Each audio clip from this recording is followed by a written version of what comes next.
사무엘상 22장. 다윗은 거기에서 떠나 아둘람 굴 속으로 몸을 피하였다.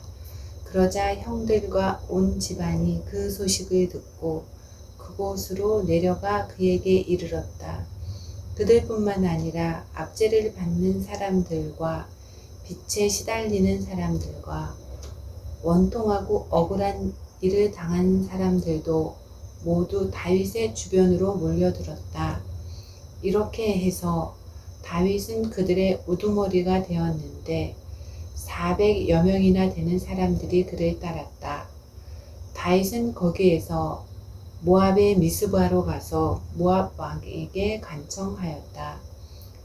내가 해야 할 일이 무엇인가를 하나님이 나에게 알려주실 때까지 나의 부모가 이곳으로 들어와 임금님과 함께 머물도록 허락하여 주시기 바랍니다.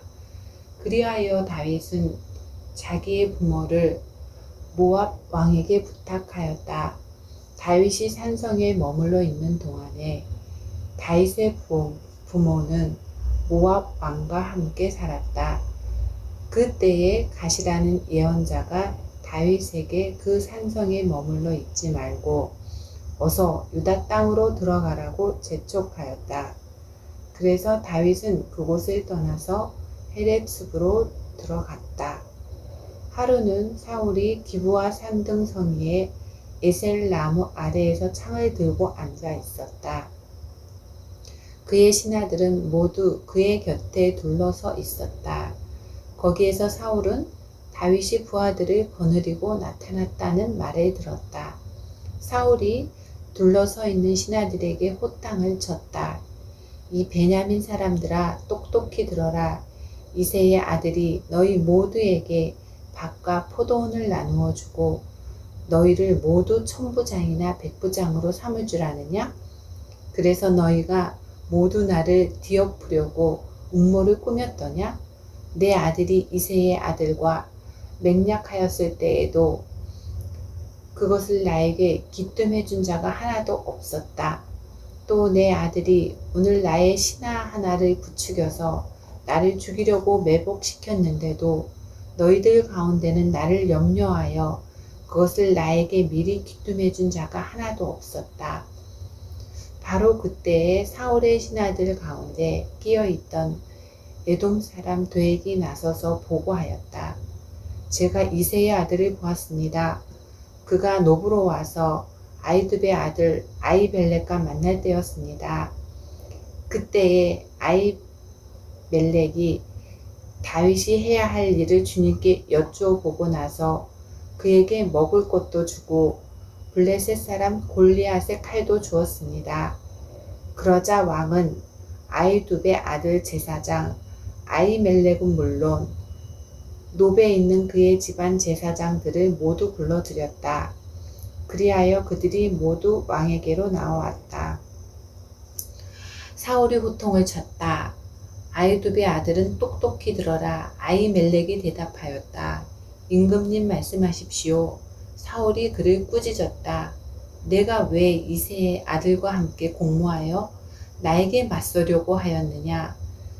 내가 왜 그에게 빵과 칼을 주고 왜 그가 하여야 할 일을 하나님께 물어서 그가 오늘날과 같이 일어나서 나를 죽이려고 매복하도록 하였느냐?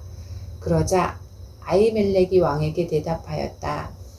임금님의 모든 신하들 가운데서 다윗만큼 믿을 만한 사람이 누구입니까? 더구나 그는 임금님의 사위인 동시에 경호실장이며 이 궁중에서 매우 존귀한 사람이 아닙니까? 그가 할 일을 하나님께 엿주는 일을 제가 오늘에 와서 처음으로 시작한 것입니까? 전혀 그렇지 않습니다. 임금님은 이 종이나 이 종의 온 집안에 아무 허물도 돌리지 말아 주십시오. 이 종은 이런 일은 전혀 아는 바가 없습니다. 그런데도 왕은 이런 선언을 내렸다. 아히멜렉은 들어라. 너는 어쨌든 너희 온 집안과 함께 죽어 마땅하다. 그리고 왕은 자기 곁에 둘러서 있던 호위병들에게 명령하였다. 너희는 당장 달려들어 주님의 제사장들을 죽여라. 그들은 다윗과 손을 잡고 공모하였으며 다윗이 도망하는 줄 알았으면서도 나에게 귀뜸해 주지 않았기 때문이다. 그러나 왕의 신하들은 손을 들어 주님의 제사장들을 살해하기를 꺼렸다. 그러자 왕이 도액에게 명하였다. 내가 달려들어서 저 제사장들을 죽여라.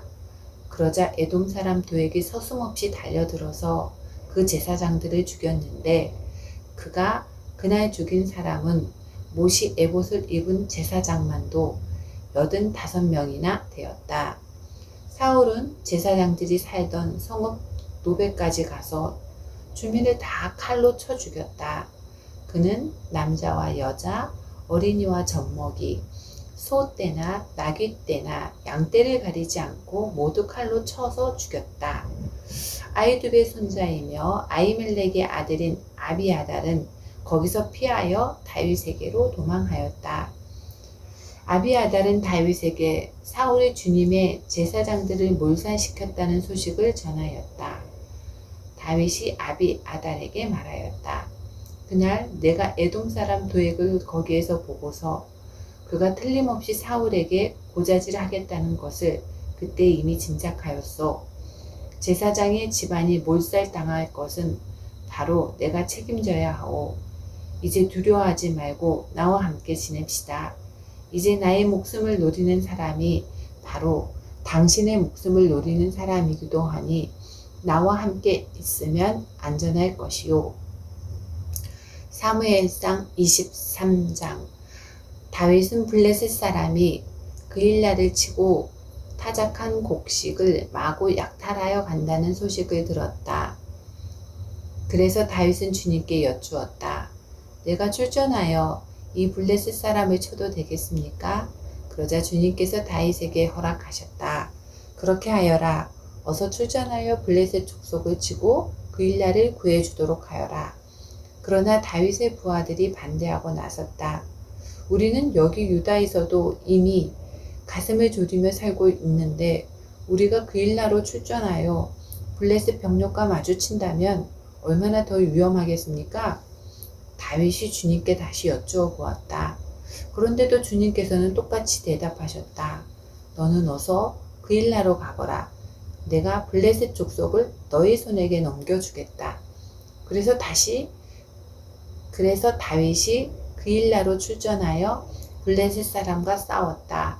결국 그들을 쳐서 크게 무찔렀으며 블레셋 사람의 집짐승들을 전리품으로 몰아왔다. 다윗은 이렇게 그일라 주민을 구원해 주었다. 아히멜렉의 아들 아비아달은 그일라에 있는 다윗에게로 도망할 때에 에봇을 가지고 갔었다. 한편 다윗이 그일라에 들어왔다는 소식이 사울에게 전해지니 사울이 외쳤다. 이제는 하나님이 그 자를 나의 손에 넘겨주셨다. 성문과 빗장이 있는 성읍으로 들어갔으니 도간에 든 쥐다. 그래서 사울은 군대를 소집하여 그일라로 내려가서 다윗과 그의 부하들을 포위하게 하였다.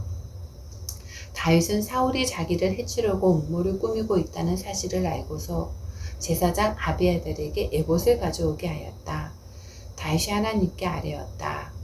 주 이스라엘의 하나님, 사울이 나를 잡으려고 그일라로 와서 이 성읍을 멸망시키기로 결심하였다는 소식을 이 종이 확실하게 들었습니다. 그일라 주민이 나를 사울의 손에 넘겨 주겠습니까? 이 종이 들은 소문 그대로 사울이 내려오겠습니까? 주 이스라엘의 하나님, 이 종에게 대답하여 주십시오.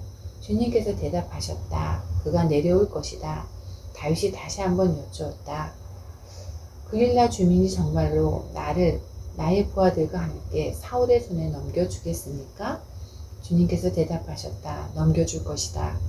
그래서 다윗은 600명쯤 되는 부하를 거느리고 그일라에서 벗어나 떠돌아다녔다.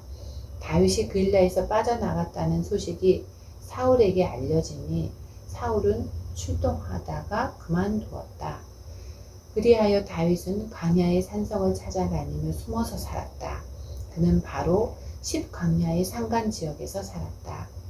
그동안 사울은 날마다 다윗을 찾았지만 하나님이 다윗을 사울의 손에 넘겨주지 않으셨다. 그래서 사울이 다윗의 목숨을 노리고 출동할 때마다 다윗이 그것을 다 알고서 피하였다. 다윗이 십강야의 호레스에 있을 때에 사울의 아들 요나단이 호레스로 다윗을 찾아와서 하나님을 굳게 의지하도록 격려하였다. 그는 다윗에게 말하였다. 전혀 두려워하지 말게. 자네를 해치려는 나의 아버지 사울의 세력이 자네에게 미치지 못할 걸세. 자네는 반드시 이스라엘 왕이 될 걸세. 나는 자네의 버금가는 자리에 앉고 싶네. 이것은 나의 아버지 사울도 아시는 일일세. 이리하여 이 두 사람은 다시 주님 앞에서 우정의 언약을 맺었다. 그리고 다윗은 계속 호레스에 머물렀으나 요나단은 다시 집으로 돌아갔다. 10사람 몇이 기브아로 사울을 찾아 올라가서 밀고 하였다. 다윗은 분명히 우리가 있는 호레스 산성 속에 숨어 있습니다. 바로 요시몬 남쪽에 있는 하릴라 산속에 숨어 있습니다. 임금님이 지금 당장 내려가기를 원하신다면 그렇게 하시기 바랍니다. 그를 잡아서 임금님의 손에 넘기는 일은 저희가 맡아서 하겠습니다. 사울이 말하였다. 당신들이 나를 생각하여 그토록 정성을 보였으니 주님이 주시는 복을 받기를 바라오. 당신들은 가서 빈틈없이 준비하시오. 그자가 도망다니는 곳이 어디이며 누가 어디서 그자를 보았는지 자세히 알아보시오. 내가 듣는 바로는 그는 매우 교활하오. 당신들은 그가 숨을 만한 모든 은신처를 자세히 살펴본 다음에 틀림없는 정보를 가지고 나를 찾아오시오. 그러면 내가 당신들과 함께 가겠소. 그가 이 나라 안에 있기만 하면 내가 유다의 마을들을 남김없이 다 뒤져서라도 그를 찾아내고 말겠소. 이리하여 그들이 일어나 사울보다 먼저 십강야로 떠나갔다. 이때에 다윗과 그의 부하들은 여심은 남쪽의 아라바에 있는 마온 강야에 있었다. 사울도 부하들을 거느리고 다윗을 찾아 나섰다. 누가 이 사실을 다윗에게 알려주니 그가 마온 강야에 있는 바위로 내려갔다. 사울이 이 소식을 듣고 곧 마온 강야로 가서 다윗을 추격하였다. 이리하여 사울은 산 이쪽에서 쫓아가고 다윗과 그의 부하들은 산 저쪽에서 도망하게 되었다. 이렇게 다윗은 사울을 피하여 급히 도망하고 사울과 그의 부하들은 다윗과 그의 부하들을 잡으려고 포위를 하는데 갑자기 전령 한 사람이 사울에게 와서 블레셋 족속이 쳐들어왔으니 어서 돌아가야 한다고 보고하였다. 사울은 다윗을 추격하다 말고 돌아가서 블레셋 족속을 맞아 싸우러 나갔다. 그리하여 그곳 이름을 셀라 하마느곳이라고 부른다. 다윗은 엔게디 산성에 올라가 거기에 머물러 있었다. 사무엘상 24장. 블레셋 사람과 싸우고 돌아온 사울은 다윗이 엔게디 강야에 있다는 소식을 듣고 온 이스라엘에서 3,000명을 뽑아 거느리고 다윗과 그의 부하들을 찾으러 들림소 바위 쪽으로 갔다. 사울이 길 옆에 양 우리가 많은 곳에 이르렀는데 그곳에 굴이 하나 있었다. 사울이 뒤를 보려고 그리로 들어갔는데 그 굴의 안쪽 깊은 곳에 다윗과 그의 부하들이 숨어 있었다. 다윗의 부하들이 그에게 말하였다. 드디어 주님께서 대장님에게 약속하신 바로 그날이 왔습니다. 내가 너의 원수를 너의 손에 넘겨줄 것이니 내가 마음대로 그를 처치하여라 하신 바로 그날이 되었습니다. 다윗이 일어나서 사울의 겉 옷자락을 몰래 잘랐다. 다윗은 자기가 사울의 겉 옷자락말을 자른 것뿐인데도 곧 양심의 가책을 받게 되었다. 그래서 다윗은 자기 부하들에게 타일렀다. 내가 감히 손을 들어 주님께서 기름 부어 세우신 우리 임금님을 치겠느냐. 주님께서 내가 그런 일을 하지 못하도록 나를 막아주시기를 바란다. 왕은 바로 주님께서 기름 부어 세우신 분이기 때문이다. 다윗은 이런 말로 자기의 부하들을 타이르고 그들이 일어나 사울을 치지 못하게 하였다. 마침내 사울이 일어나서 굴 속에서 나가 길을 걸어갔다. 다윗도 일어나 굴 속에서 밖으로 나가서 사울의 뒤에다 대고 외쳤다. 임금님, 임금님. 사울이 뒤를 돌아보자 다윗이 땅에 엎드려 절을 하였다. 그런 다음에 다시 사울에게 말하였다. 임금님은 어찌하여 다윗이 왕을 해치려 한다고 주장하는 사람들의 말만 들으십니까? 보십시오. 주님께서 오늘 저 굴 속에서 임금님을 나의 손에 넘겨주셨다는 사실을 이제 여기에서 직접 확인하실 수 있습니다. 임금님을 살려보내지 말라고 말하는 사람도 있었지만 나는 임금님을 아꼈습니다. 절대로 손을 들어 우리의 임금님을 치지 않겠다고 다짐하였습니다. 임금님은 바로 주님께서 기름 부어 세우신 분이기 때문입니다. 아버지, 지금 내가 들고 있는 임금님의 겉옷자락을 보십시오. 내가 이 겉옷자락만 자르고 임금님께 손을 대지 않았습니다. 이것을 보시면 나의 손에 악이나 죄가 없으며 임금님께 반역하거나 잘못한 일이 없다는 것도 아실 것입니다. 그런데도 임금님은 나를 죽이려고 찾아다니십니다. 이제는 주님께서 나와 임금님 사이에서 재판관이 되시고 나의 억울한 것을 주님께서 직접 풀어주시기를 바라겠습니다. 나의 손으로는 직접 임금님께 해를 끼치지 않겠습니다. 옛날 속담에 악인에게서 악이 나온다 하였으니 나의 손으로는 임금님을 해치지 않겠습니다. 이스라엘의 임금님은 누구를 잡으려고 이렇게 나오셨습니까? 임금님이 누구를 잡으려고 쫓아다니십니까? 한 마리 죽은 개를 쫓아다니십니까? 한 마리 벼룩을 쫓아다니십니까? 그러므로 주님께서 재판관이 되셔서 나와 임금님 사이를 판결하여 주시기를 빌겠습니다. 주님께서 굽어보시고 나의 억울함을 판결하여 주시며 나를 임금님의 손에서 건져주시기를 빌겠습니다. 다윗이 말을 끝마치자 사울은 나의 아들 다윗아, 이것이 정말 너의 목소리냐? 하고 말하면서 목 놓아 울었다. 사울이 다윗에게 말하였다. 나는 너를 괴롭혔는데 너는 내게 이렇게 잘해 주었으니 내가 나보다 의로운 사람이다. 주님께서 나를 내 손에 넘겨주셨으나 너는 나를 죽이지 않았다. 이것 하나만으로도 오늘 너는 내가 나를 얼마나 끔찍히 생각하는지를 내게 보여주었다. 도대체 누가 자기의 원수를 붙잡고서도 무사히 제 길을 가도록 놓아 보내겠느냐? 내가 오늘 내게 이렇게 잘해 주었으니 주님께서 너에게 선으로 갚아주시길 바란다. 나도 분명히 안다. 너는 틀림없이 왕이 될 것이고 이스라엘 나라가 내 손에서 굳게 설 것이다. 그러므로 너는 이제 주님의 이름으로 내게 맹세하여라. 너는 내 자손을 멸절시키지도 않고 내 이름을 내 아버지의 집안에서 지워버리지도 않겠다고 내게 맹세하여라. 다윗이 사울에게 그대로 맹세하였다. 사울은 자기의 왕궁으로 돌아갔고 다윗과 그의 부하들은 산성으로 올라갔다. 요한복음 18장. 예수께서 이 말씀을 하신 뒤에 제자들과 함께 기드론 골짜기 건너편으로 가셨다.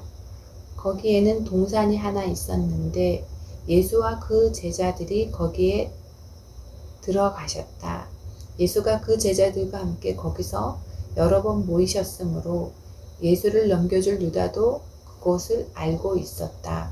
유다는 로마 군대 병정들과 제사장들과 바리새파 사람들이 보낸 성전 경비병들을 데리고 그리로 갔다. 그들은 등불과 횃불과 무기를 들고 있었다. 예수께서는 자기에게 닥쳐올 일을 모두 아시고 앞으로 나서서 그들에게 물으셨다. 너희는 누구를 찾느냐? 그들이 대답하였다. 나사렛 사람 예수요. 예수께서 그들에게 말씀하셨다. 내가 그 사람이다. 예수를 넘겨줄 유다도 그들과 함께 서 있었다. 예수께서 그들에게 내가 그 사람이다 하고 말씀하시니 그들은 뒤로 물러나서 땅에 쓰러졌다. 다시 예수께서 그들에게 물으셨다. 너희는 누구를 찾느냐? 그들이 대답하였다. 나사렛 사람 예수요. 예수께서 말씀하셨다. 내가 그 사람이라고 너희에게 이미 말하였다. 너희가 나를 찾거든 이 사람들은 물러가게 하여라. 이렇게 말씀하신 것은 예수께서 전에 아버지께서 나에게 주신 사람을 나는 한 사람도 잃지 않았습니다 하신 그 말씀을 이루게 하시려는 것이었다. 시몬 베드로가 칼을 가지고 있었는데 그는 그것을 베어 대제사장의 종을 쳐서 오른쪽 귀를 잘라버렸다. 그 종의 이름은 말고였다. 그때 예수께서 베드로에게 말씀하셨다. 그 칼을 칼집에 꽂아라. 아버지께서 나에게 주신 이 잔을 내가 어찌 마시지 않겠느냐. 로마 군대 병정들과 그 부대장과 유대 사람들의 성전 경비병들이 예수를 잡아 묶어서 먼저 안나스에게로 끌고 갔다. 안나스는 그 해의 대제사장인 가야바의 장인인데 가야바는 한 사람이 온 백성을 위하여 죽는 것이 유익하다고 유대 사람에게 조언한 사람이다. 시몬 베드로와 또 다른 제자 한 사람이 예수를 따라갔다.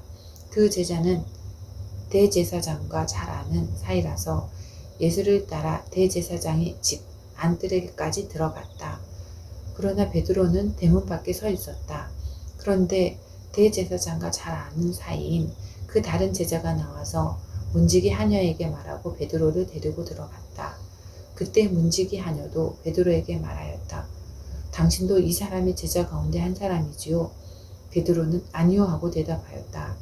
날이 추워서 종들과 경비병들이 숯불을 피워놓고 서서 불을 쬐고 있는데 베드로도 그들과 함께 서서 불을 쬐고 있었다. 대제사장은 예수께 그의 제자들과 그의 가르침에 관하여 물었다. 예수께서 대답하셨다. 나는 드러내놓고 세상에 말하였소.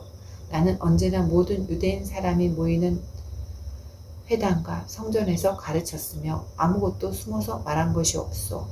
그런데 어찌하여 나에게 묻소? 내가 무슨 말을 하였는지를 들은 사람들에게 물어보시오. 내가 말한 것은 그들이 알고 있어. 예수께서 이렇게 말씀하시니 경비병 한 사람이 곁에 서 있다가 대제사장에 그게 무슨 대답이냐 하면서 손바닥으로 예수를 때렸다. 예수께서 그 사람에게 말씀하셨다. 내가 한 말에 잘못이 있으면 잘못되었다는 증거를 대시오. 그러나 내가 한 말이 옳다면 어찌하여 나를 때리시오? 안나스는 예수를 묶은 그대로 대제사장 가야바에게로 보냈다. 시몬 베드로는 서서 불을 쬐고 있었다. 사람들이 그에게 물었다. 당신도 그의 제자 가운데 한 사람이지요? 베드로가 부인하여 나는 아니요 하고 말하였다. 베드로에게 귀를 잘린 사람의 친척으로서 대제사장의 종 가운데 한 사람이 베드로에게 말하였다. 당신이 동산에서 그와 함께 있는 것을 내가 보았는데 그러시오? 베드로가 다시 부인하였다. 그러자 곧 닭이 울었다. 사람들이 가야바의 집에서 총독 간저로 예수를 끌고 갔다. 때는 이른 아침이었다. 그들은 몸을 더럽히지 않고 유월절 음식을 먹기 위하여 간저 안에는 들어가지 않았다. 빌라도가 그들에게 나와서 당신들은 이 사람을 무슨 일로 고발하는 거요? 하고 물었다.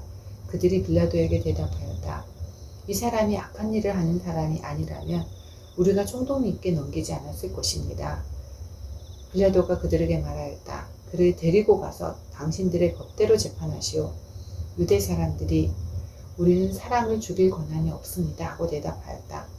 이렇게 하여 예수께서 자기가 어떠한 죽음으로 죽을 것인가를 암시하여 주신 말씀이 이루어졌다. 빌라도가 다시 간저 안으로 들어가 예수를 불러내어 물었다. 당신이 유대 사람의 왕이요? 예수께서 대답하셨다. 당신이 아는 그 말은 당신의 생각에서 나온 말이요? 그렇지 않으면 나에 관하여 다른 사람들이 말하여 준 것이요? 빌라도가 말하였다. 내가 유대 사람이란 말이요? 당신의 동족과 대제사장들이 당신을 나에게 넘겨주었소. 당신은 무슨 일을 하였소? 예수께서 대답하셨다. 내 나라는 이 세상에 속한 것이 아니요 나의 나라가 세상에 속한 것이라면 나의 부하들이 싸워서 나를 유대 사람들의 손에 넘어가지 않게 하였을 것이요. 그러나 사실로 내 나라는 이 세상에 속한 것이 아니요. 빌라도가 예수께 물었다. 그러면 당신은 왕이요? 예수께서 대답하셨다. 당신이 말한 대로 나는 왕이요. 나는 진리를 증언하기 위하여 태어났으며 진리를 증언하기 위하여 세상에 왔소. 진리에 속한 사람은 누구나 내가 하는 말을 듣소. 빌라도가 예수께 진리가 무엇이요? 하고 물었다. 빌라도는 이 말을 하고 다시 유대 사람들에게로 나와서 말하였다. 나는 그에게서 아무 죄도 찾지 못하였소. 6월절에는 내가 여러분에게 죄수 한 사람을 놓아주는 갈례가 있소. 그러니 유대 사람들의 왕을 놓아주는 것이 어떻겠소? 그들이 다시 큰 소리로 그 사람이 아니요 바라바를 놓아주시오 하고 외쳤다. 바라바는 강도였다. 시편 86편 주님 나에게 귀를 기울이시고 응답하여 주십시오. 나는 가난하고 궁핍한 사람입니다. 그러나 나는 신실하오니 나의 생명을 지켜주십시오. 주님은 나의 하나님이시니 주님을 신뢰하는 주님의 종을 구원하여 주십시오. 내가 온종일 주님께 부르짖습니다. 주님 나에게 은혜를 베풀어 주십시오. 주님 내가 진심으로 주님을 우러러봅니다. 주님의 종의 마음을 기쁨으로 가득 채워 주십시오. 주님은 선하시며 기꺼이 용서하시는 분, 누구든지 주님께 부르짖는 사람에게는 사랑을 한없이 베푸시는 분이십니다. 주님 나의 기도에 귀를 기울이시고 나의 애원하는 소리를 들어주십시오. 주님은 나에게 응답해 주실 분이시기에 제가 고난을 당할 때마다 주님께 부르짖습니다. 주님, 신들 가운데 주님과 같은 신이 어디에 또 있겠습니까? 주님이 하신 일을 어느 신이 하겠습니까? 주님께서 지으신 문 나라가 모두 와서 주님께 경배하며 주님의 이름에 영광을 돌립니다. 주님은 위대하셔서 놀라운 일을 하시니 주님만이 홀로 하나님이십니다. 주님의 길을 가르쳐 주십시오. 내가 진심으로 따르겠습니다. 내가 마음을 모아 주님의 이름을 경외하겠습니다. 주 하나님, 내 마음을 다하여 주님께 감사드리며 영원토록 주님의 이름에 영광을 돌리렵니다. 나에게 베푸시는 주님의 사랑이 크시니 수월의 깊은 곳에서 주님께서 내 목숨을 건져내셨습니다. 하나님, 오만한 자들이 나를 치려고 일어나며 난폭한 무리가 나의 목숨을 노립니다. 그들은 주님을 안중에도 두지 않습니다. 그러나 주님은 자비롭고 은혜로우신 하나님이시요 노하기를 더디하시며 사랑과 진실이 그지없으신 분이십니다. 내게로 얼굴을 돌려주시고 내게 은혜를 베풀어 주십시오. 주님의 종에게 힘을 주시고 주님께서 거느리신 여종의 아들에게 구원을 베풀어 주십시오. 은총을 베풀어 주실 징표를 보여주십시오. 나를 미워하는 자들이 보고 부끄러워할 것입니다. 주님께서 친히 나를 돕고 위로하셨습니다.